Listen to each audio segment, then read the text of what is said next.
Here's a name I can say from the Eradicator. Hello and welcome to this channel, everybody. This is the Eradicator, and as you can see, we are around the Hurston planetary system, and this is Magda. We're heading towards Magda. This is the video in which we are going to go to each of the moons of the Hurston system. We have been to the moons of the Crusader system. We have been around the Arcorp system. This was the last system that was missing here with this new Planet Tech V4. And so here we go. This was from yesterday's live stream, and I was doing this mission, groups of mission, lots of delivery missions that took me all over the Hurston system. And here we go. We are starting here with Magda. Absolutely beautiful different patterns of colors. We are alternating between turquoise and pink. Not all the surface is actually pink, light salmon pink like this. Some places are also light turquoise, a little bit similar to how the atmosphere looks like. And to me, I usually like to start with the best, but I think this is maybe one of the best places to go to. I absolutely love how this moon looks like. The atmosphere is definitely thicker than what it used to be with the previous Planet Tech V3, but this is a gorgeous area that we are getting to, and especially as we are getting closer to the planetary surface, the sky is going to turn into this beautiful, gorgeous emerald / dark turquoise color. This is such a treat to go down to the moon of Magda right here in the Hurston system.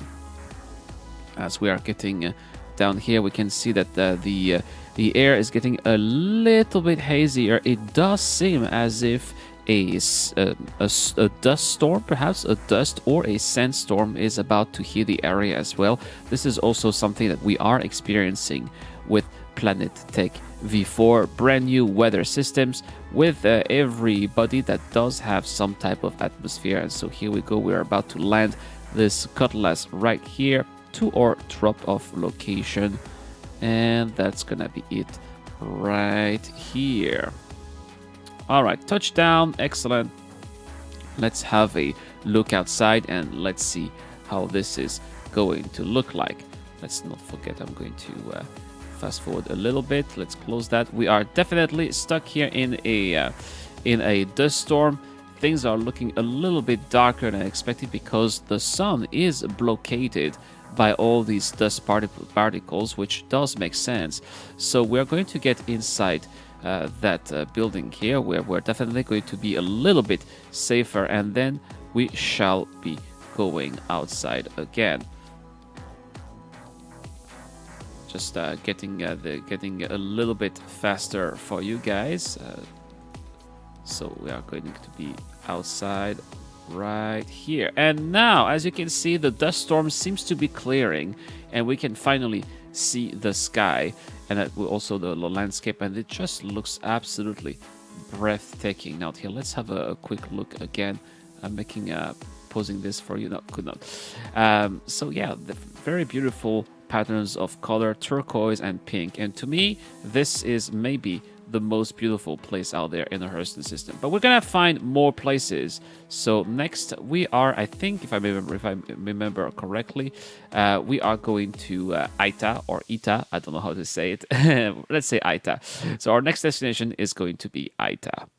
Our next destination is going to be Aita or Ita, as mentioned before, and not really pleased about what we are seeing here. You can see there's a weird shadow with weird textures, but that's pretty much the only thing that does look off with Aita. Right now we are going to go to our destination, which is going to be Roadruff here, and this definitely looks far more different than Magda. In the previous iteration, Magda was not so different than Ita, but now with this new Planet Tech V4, it definitely does look, though, especially the color patterns are much more different. We've got this brown copper pattern with very like blue greenish gray color, so it's definitely would be a mix of like it would be as if Daymar and Celine had a child, and that would be the offspring of that very weird union.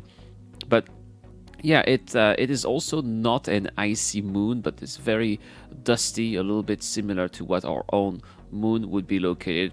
It does have an atmosphere, as you can see, also bluish, emeraldish type of atmosphere, but that atmosphere is very thin. It is definitely as thin as how it looked like in the previous version. Lots of craters too that are visible on the surface.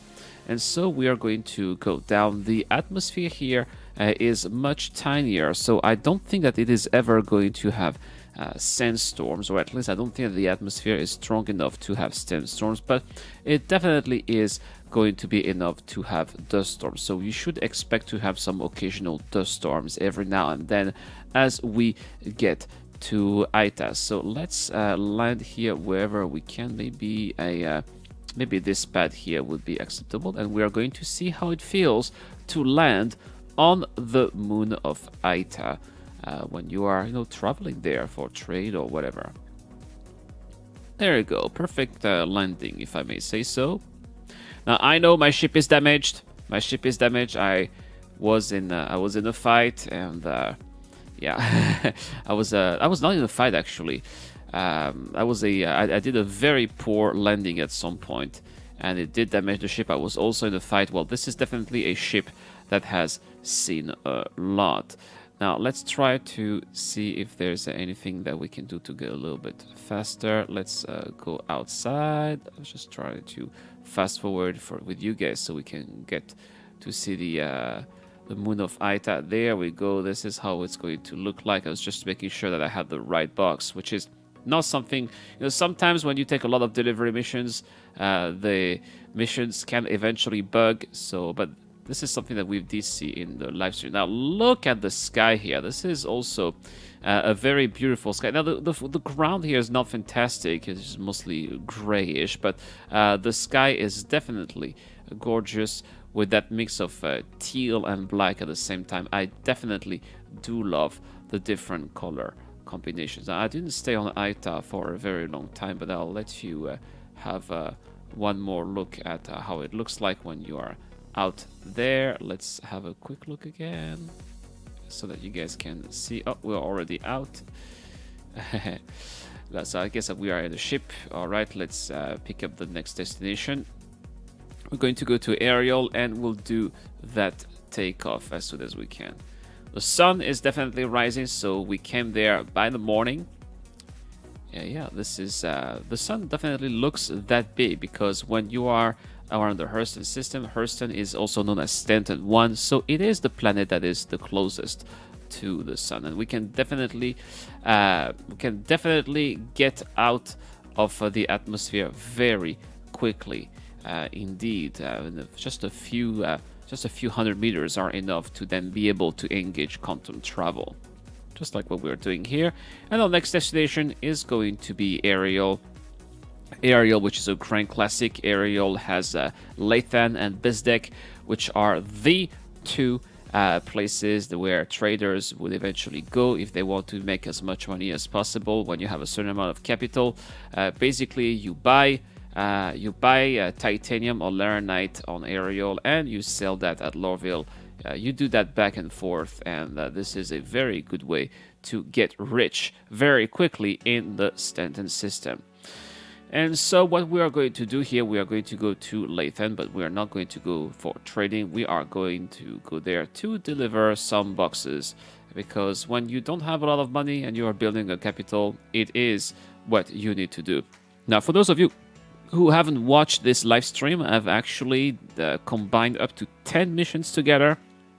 5 for the Hurston system, 5 for the R-Corp system, so 5 on each, and I made that plus all the random encounters that I did, plus a little bit of trade. In 2 hours and a half, I made 80,000 Alpha UEC, which is definitely very good when you are starting with almost nothing.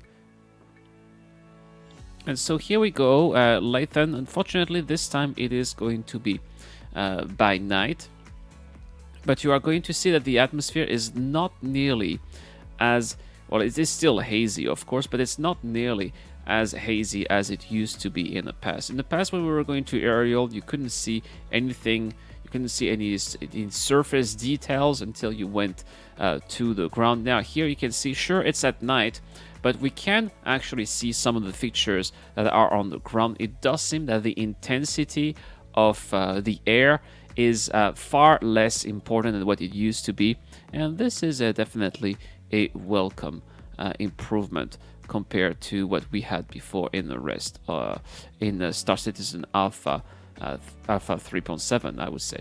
Let's open here, and we're going to see that the night sky here on Ariel is not really fantastic. It used to be bluish, but it's not the case anymore. It's just a yellowish black sky that is not really interesting. So yeah, we lost something here on Ariel. Ariel by night used to look fantastic. It is not the case anymore. So that is one of the other changes of Star Citizen Alpha 3.8 with Planet Tech V4. Our last destination around the Hurston system is, of course, the moon of Aberdeen. The moon of Aberdeen, which is, it's not really polluted, it's just it's toxic, right? Which is where we are going to have our prisons in Star Citizen Alpha 3.9, actually the prison that is going to be in the Star Citizen universe. And so, well, it is, it's not really a mini gas giant, it just has this thick, hot atmosphere of wherever it is, but it's still pretty much the same as what it looked like, at least in Star Citizen Alpha 3.7 and before when we had Planet Tech V3. So still a very thick yellow haze, as you can see.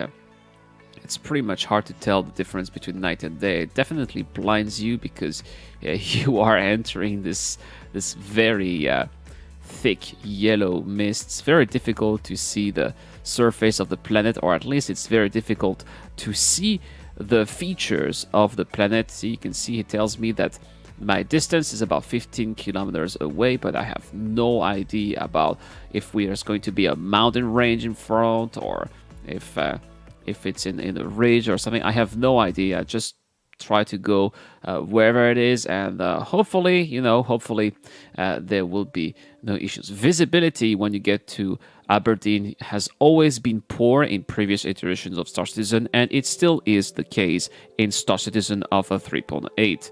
Now eventually, since this is quite boring, I'm going to advance as quickly as I can. You can see still 2,000 meters away, we can still barely see the surface of the planet, and I'm not really close. I am just 200 meters away. Finally, when we are at about 200 meters above altitude, above the ground, we can finally see some of the features of the ground. And here we are. There is our station here.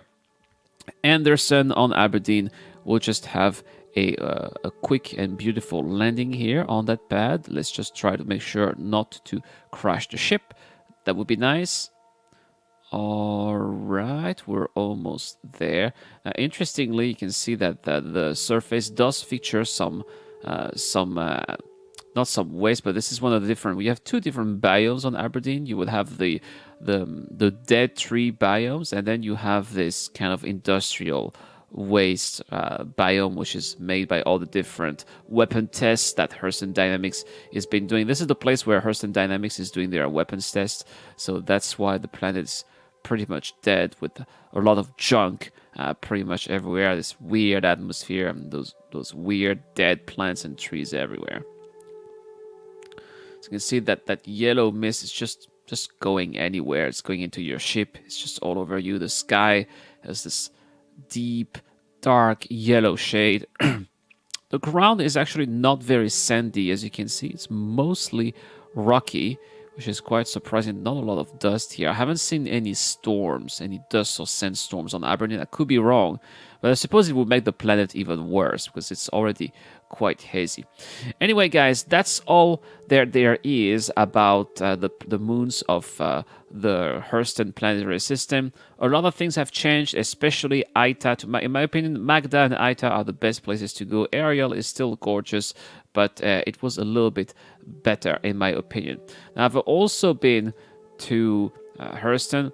Hurston pretty much the same as you can see here, but unfortunately Hurston by night is not looking very impressive. Well, it's definitely more fluid, that's for sure. In the past, the frames were not fantastic. I am not experiencing low frames per second. I am between 30 and 45 frames per second at the maximum settings, so this is looking pretty good. I hope you enjoyed this video, guys. Thank you so much for watching. I hope that this is going to encourage you to maybe travel to the Hurston planetary system a little bit more. I'll see you guys for more videos. Thank you so much for watching. Don't forget to hit that like button and that subscribe button. This is the Eradicator. I am signing out.